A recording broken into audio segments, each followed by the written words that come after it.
কারণ মূল বিষয় আমরা সবাই জানি।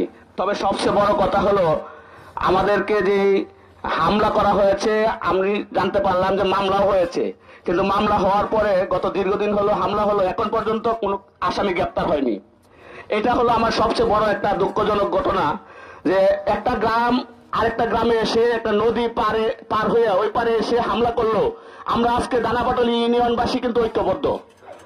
আমাদেরকে এরকম এই ভাবলে চলবে না, এই মধ্যযুগীয় কায়দায় একটা বাড়ি থেকে আরেকটা গ্রামে বা একটা মহল্লা থেকে আরেকটা মহল্লা যে হামলা করবে, যুগের পরে যুগ হামলা চলে, এরকম সংস্কৃতি আমরা চালু রাখতে চাই না। আমরা চাই আজকের যে ঘটনা ঘটেছে এই ঘটনা থেকে এখানে সমাপ্তি হবে, আর যেন দ্বিতীয় কোনো ঘটনা না ঘটে। যাদের উপর হামলা করা হয়েছে তাদের ক্ষতিপূরণ দিতে হবে। ক্ষতিপূরণের ব্যবস্থা ওই যে পরিবারগুলো হামলা করেছে তাদের থেকে আদায় করে নিবে, অথবা সরকারের থেকে ব্যবস্থা করবে। এটা আমার একটা দাবি। যাদের বাসস্থানকে ঘুরিয়ে দেওয়া হয়েছে, ভাঙচুর করা হয়েছে, বাসস্থান হলো মানুষের 5টি মৌলিক অধিকারের মধ্যে একটা।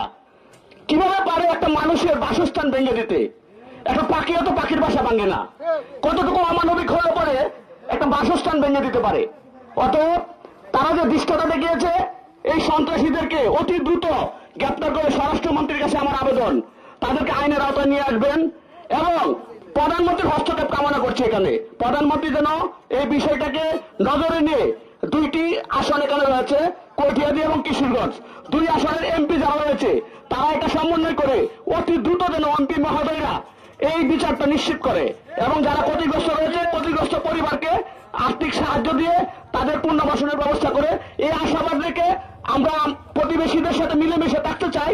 পরবর্তীতে আর কোনো প্রতিহিংসা পরায়ণ ঘটনা যেন না ঘটে। যদি আমরা বিচার না পাই তাহলে কিন্তু আমরা বসে থাকবো না, বসে আঙুল চুষবো না।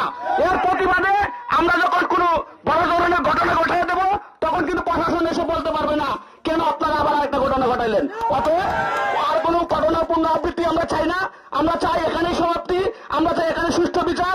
বিচার যদি না হয়, বিচারের সংস্কৃতি যদি হারিয়ে যায়, তাহলে মানুষ নিজের হাতে বিচার তুলে নেয়। অতএব আমরা চাই আমরা আমাদের বিচার যদি পাই, আমরা আমাদের অধিকার যদি ফিরে পাই, তাহলে আমরা আর কোনো ঘটনা ঘটাবো না ইনশাল্লাহ। এই আশাবাদ রেখে আমরা সরকারের কাছ থেকে পূর্ণ হস্তক্ষেপ কামনা করে আমার কথা এখানে শেষ করছি। আসসালামু আলাইকুম ওয়া রাহমাতুল্লাহি ওয়া বারাকাতুহু।